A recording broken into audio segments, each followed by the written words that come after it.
ദീപക് ധർമ്മണം നമ്മളോടൊപ്പം ചേരുന്നു. ദീപക്, ഇ.പി. ജയരാജന്റെ പുസ്തകത്തിലെ പ്രധാനപ്പെട്ട ഭാഗങ്ങൾ 24-ലൂടെ പുറത്തു വന്നതിന് ശേഷം 3 പ്രധാനപ്പെട്ട പ്രതികരണങ്ങളാണ് നമ്മൾ കണ്ടത്. ഒന്ന്, ഇ.പി. ജയരാജൻ ഇതിനെ നിഷേധിച്ചുകൊണ്ട് രംഗത്ത് വരുന്നു. 2, CPM-ന്റെ പോളിറ്റ് ബ്യൂറോ അംഗം എ വിജയരാഘവൻ അദ്ദേഹം ചോദ്യങ്ങളിൽ നിന്ന് ഒഴിഞ്ഞു മാറുന്നു. 3, CPM-ന്റെ സംസ്ഥാന സെക്രട്ടറി എം.വി. ഗോവിന്ദൻ പറയുന്നു ഇ.പി. ജയരാജനെ ഞങ്ങൾ വിശ്വസിക്കുകയാണ് എന്ന്. അങ്ങനെയാണെങ്കിൽ ഇ.പി. ജയരാജൻ എഴുതിയതെന്ന് പറഞ്ഞ് നമ്മളിലൂടെ പുറത്തു വന്നിരിക്കുന്ന ഇതിലെ ഉള്ളടക്കത്തെ എന്തുകൊണ്ടായിരിക്കാം ഇ.പി. ജയരാജൻ നിഷേധിക്കുന്നത്? പ്രത്യേകിച്ച് അദ്ദേഹം പറയുന്ന കാര്യങ്ങൾ ശരിയല്ല എന്ന് തോന്നിപ്പിക്കും വിധം മറുഭാഗത്ത് DC ബുക്സിന്റെ വിശദീകരണം ഒരു ഭാഗത്ത് കിടക്കുന്നു. അദ്ദേഹം തന്നെ എഴുതിയ ഭാഗങ്ങളിൽ ഉപതെരഞ്ഞെടുപ്പിന്റെ പശ്ചാത്തലത്തിൽ വിവാദമാകും എന്ന് അദ്ദേഹം മുൻകൂട്ടി കാണുന്നു. പിന്നെ എന്തുകൊണ്ടാണ് ഇ.പി. ജയരാജനെ വിശ്വസിക്കുന്ന ഒരു നിലപാട് പാർട്ടിക്ക് സ്വീകരിക്കേണ്ടി വരുന്നത്? ഗോപികൃഷ്ണൻ, ഇതിൽ ഏറ്റവും പ്രധാനപ്പെട്ട കാര്യം പാർട്ടിയെ സംബന്ധിച്ചിടത്തോളം ഇ.പി.യെ ഇപ്പോൾ തള്ളി പറയാൻ സാധിക്കില്ല. പ്രത്യേകിച്ചും ഉപതെരഞ്ഞെടുപ്പ് നടന്നുകൊണ്ടിരിക്കുന്നു. പാലക്കാട് ഉപതെരഞ്ഞെടുപ്പ് നടക്കാനിരിക്കുന്നു. ഇന്ന് ചേലക്കരയിൽ പോളിംഗ് നടക്കുകയാണ്. Party EP. ജയരാജൻ എന്ന കേന്ദ്ര കമ്മിറ്റി അംഗത്തെ വിശ്വസിക്കുക മാത്രമേ ഇപ്പോൾ രക്ഷയുള്ളൂ. മറ്റൊന്ന്, ഇന്ന് കാലത്ത് നമ്മൾ ഏതാണ്ട് 6:30 മണിയോടുകൂടി ഇത് ബ്രേക്ക് ചെയ്തപ്പോൾ തന്നെ ഇ.പി. ജയരാജനെ ഞാൻ വിളിക്കുന്നു. ഇ.പി. ജയരാജൻ ഈ വാർത്തയെ തന്നെ ഞെട്ടലോടുകൂടി കേൾക്കുന്നതായിട്ടാണ് എനിക്ക് തോന്നിയത്. ഇ.പിയുടെ ഭാര്യ PK ഇന്ദിരാ ജയരാജനാണ് ആദ്യം ഫോൺ എടുക്കുന്നത്. എന്നിട്ട് ആദ്യത്തെ ചോദ്യം തന്നെ ഈ തെരഞ്ഞെടുപ്പിലും വിവാദങ്ങളാണോ എന്ന് പറഞ്ഞുകൊണ്ടാണ് പ്രതികരണം. ഇ.പിയുടെ പ്രതികരണത്തിൽ അദ്ദേഹം പറഞ്ഞു, ഞാൻ ഇങ്ങനെ പ്രസാധനത്തിന് കൊടുത്തിട്ടില്ല, ഞാനൊരു കരാർ ഉണ്ടാക്കിയിട്ടില്ല, ഞാൻ പുസ്തകം എഴുതിക്കൊണ്ടിരിക്കുകയാണ്. അതായത് പൊതുവിൽ മാധ്യമങ്ങളെ കണ്ട് അദ്ദേഹം ക്യാമറയ്ക്ക് മുൻപിൽ പ്രതികരണം നൽകുന്നതിന് മുൻപ് തന്നെ ഈ വാർത്ത ബ്രേക്ക് ചെയ്തതിനെ തൊട്ടു പിന്നാലെ നമ്മുടെ നിലപാട് 2 പക്ഷവും നൽകുക എന്നുള്ളതാണ്. അതിൻ്റെ ഭാഗമായി നമ്മൾ വിളിക്കുന്നു. ആ സമയത്ത് ഇ.പിയുടെ പ്രതികരണം, ഇതിലൊരു രാഷ്ട്രീയ ഗൂഢാലോചനയുണ്ട് തെരഞ്ഞെടുപ്പ് ദിവസം ഈ വാർത്ത പുറത്തു വരുന്നതിൽ. മറ്റൊന്ന്, ഇതിൽ ഞാൻ പറയാത്ത കാര്യങ്ങളാണുള്ളത്, ഞാൻ ഇപ്പോഴും പുസ്തകം എഴുതിക്കൊണ്ടിരിക്കുകയാണ്. ആ കാര്യം തന്നെയാണ് ഇ.പി ഇപ്പോഴും ആവർത്തിച്ചുകൊണ്ടിരിക്കുന്നത്. ഇ.പിക്ക് അത് മാത്രമേ ഇ.പിയുടെ മുൻപിൽ വഴിയുള്ളൂ. അല്ലെങ്കിൽ സ്വാഭാവികമായും ഇത് ഓൺ ചെയ്താൽ പാർട്ടിയിൽ നിന്നും ഇ.പി വലിയ രീതിയിലുള്ള പ്രശ്നങ്ങൾ നേരിടേണ്ടി വരും. കാരണം കഴിഞ്ഞ പാർലമെൻറ്റ് തെരഞ്ഞെടുപ്പിൽ ഇ.പി മാധ്യമങ്ങളെ കണ്ടതും പ്രകാശ് ജാവ്ദേക്കർ സന്ദർശനം 1.5 വർഷം മുമ്പ് നടന്നതായിരുന്നു അന്ന് പാർട്ടിക്ക് വിനയായത് എന്ന് പിന്നീട് പാർട്ടി കണ്ടെത്തിയതാണ്. പാർട്ടി കീഴടങ്ങ ബ്രാഞ്ച് വരെ റിപ്പോർട്ട് ചെയ്ത ഇലക്ഷൻ വിലയിരുത്തൽ റിപ്പോർട്ടിൽ ഉൾപ്പെടെ ആ കാര്യം ഉണ്ടായിരുന്നതാണ്. അപ്പോൾ അങ്ങനെ നോക്കുമ്പോൾ വീണ്ടും ഒരു ഉപതെരഞ്ഞെടുപ്പ് ഘട്ടത്തിലും ഇ.പി ഒരു ബോംബുമായി പാർട്ടിക്കെതിരെ, മുന്നണിക്കെതിരെ തെരഞ്ഞെടുപ്പിൽ വരുന്നു എന്നത് വരാതിരിക്കാൻ ഇ.പി ജാഗ്രത പാലിക്കൽ സ്വാഭാവികമായും ഉണ്ടാകും. പക്ഷേ എന്നാൽ പാർട്ടിയെ സംബന്ധിച്ചിടത്തോളം ഞാൻ ഈ കാര്യം CPIM-ന്റെ മുതിർന്ന നേതാക്കളുമായി സംസാരിച്ചപ്പോൾ അവരെല്ലാം പറയുന്നത് ഇപ്പോൾ ഒരു കാര്യമാണ് നമ്മൾ എത്തിയിരിക്കുന്നത്, അത് ഇ.പി പറയുന്നിടത്ത് നിൽക്കുക എന്നുള്ളതാണ്. കാരണം ഇതിൽ 2 സ്റ്റേക്ക് ഹോൾഡേഴ്സേ ഉള്ളൂ. അതൊന്ന് DC രവിയാണ്, മറ്റൊന്ന് ഇ.പി ജയരാജനാണ്. ഇ.പി ജയരാജൻ പറയുകയാണ് ഞാൻ മാതൃഭൂമിയെ പോലും പരിഗണിച്ചുകൊണ്ടിരിക്കുകയാണ് എന്ന്.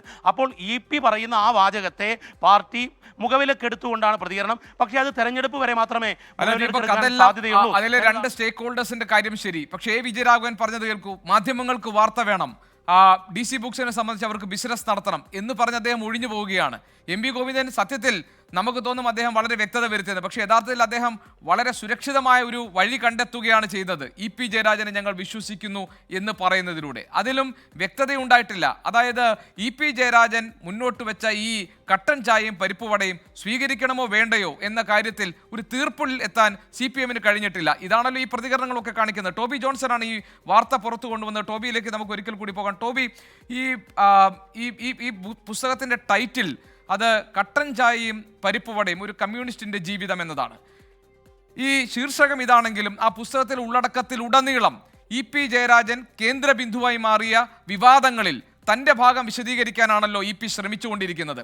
അതിൽ പ്രധാനപ്പെട്ട ഒരിടമാണ് പ്രകാശ് ജാവ്ദേക്കറുമായി നടന്ന കൂടിക്കാഴ്ച. അതിനെ തുടർന്നാണ് ഇ.പിക്ക് ഇടതുമുന്നണിയുടെ കൺവീനർ സ്ഥാനം നഷ്ടമായത്. അതിലെന്താണ് ഇ.പി ജയരാജൻ നിരത്തുന്ന വാദവും ന്യായവും?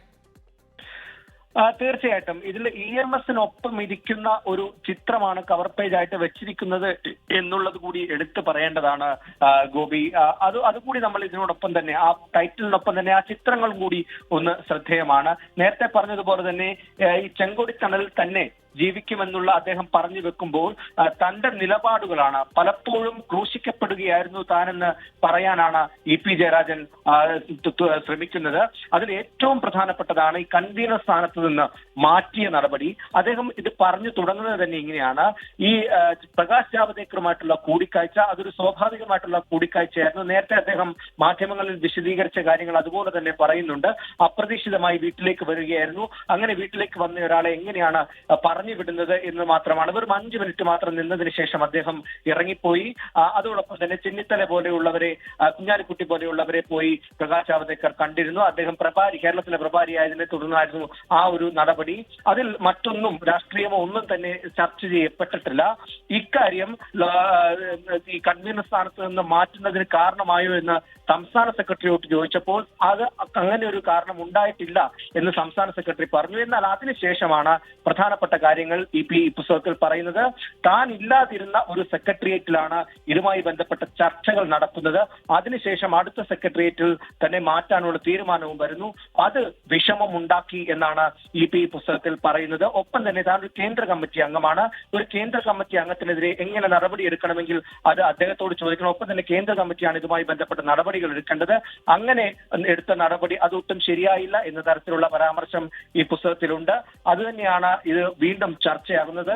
എന്തായാലും ഈ ഒരു വിഷയത്തിൽ അദ്ദേഹത്തിന്റെ ഭാഗം ന്യായീകരിക്കാൻ തന്നെയാണ് ശ്രമിക്കുന്നത്. ഗോപി, പ്രകാശ് ജാവ്ദേക്കറുമായി കണ്ട ഭാഗം. ഇനി മറ്റൊന്ന്, ഇ പിക്ക് ഈ പാർട്ടിയോടും സർക്കാരിനോടുമുള്ള ഇ പിയുടെ സമീപനം എന്താണ് എന്നതും ഒരു പ്രധാനപ്പെട്ട പ്രശ്നമാണല്ലോ. കാരണം പാർട്ടി അന്യായമായി ചില കാര്യങ്ങൾ തന്നോട് ചെയ്തിട്ടുണ്ട് എന്ന ഒരു പരിഭവം ഇ പി ജയരാജൻ തൻ്റേതല്ല എന്ന് അദ്ദേഹം പറയുന്ന ഈ ആത്മകഥയുടെ ഭാഗമായിട്ടുണ്ട്. മറ്റൊന്ന്, അദ്ദേഹം രണ്ടാം പിണറായി സർക്കാരിനെ വിലയിരുത്തുന്ന ഭാഗമാണ്. ഏത് നിലയിലാണ് ഈ രണ്ടാം പിണറായി സർക്കാരിനെ ഇ പി ജയരാജൻ ഈ പുസ്തകത്തിൽ വിലയിരുത്തിയിരിക്കുന്നത്? അദ്ദേഹത്തിൻ്റെ അതല്ല എന്ന് പറയുമ്പോൾ അദ്ദേഹം കൃത്യമായി സർക്കാരുകളുടെ ഒരു വിലയിരുത്തൽ, അതായത് ഒന്നാം പിണറായി സർക്കാർ മികച്ച ഒരു പ്രകടനം കാഴ്ചവെച്ചു. അത് ജനങ്ങളിൽ അതിനോട് വലിയ താല്പര്യം ജനങ്ങൾക്കുണ്ടായിരുന്നു. എന്നാൽ രണ്ടാം പിണറായി സർക്കാർ അത്തരത്തിൽ ഒരു നിലയിലേക്ക് ഉയർന്നിട്ടില്ല.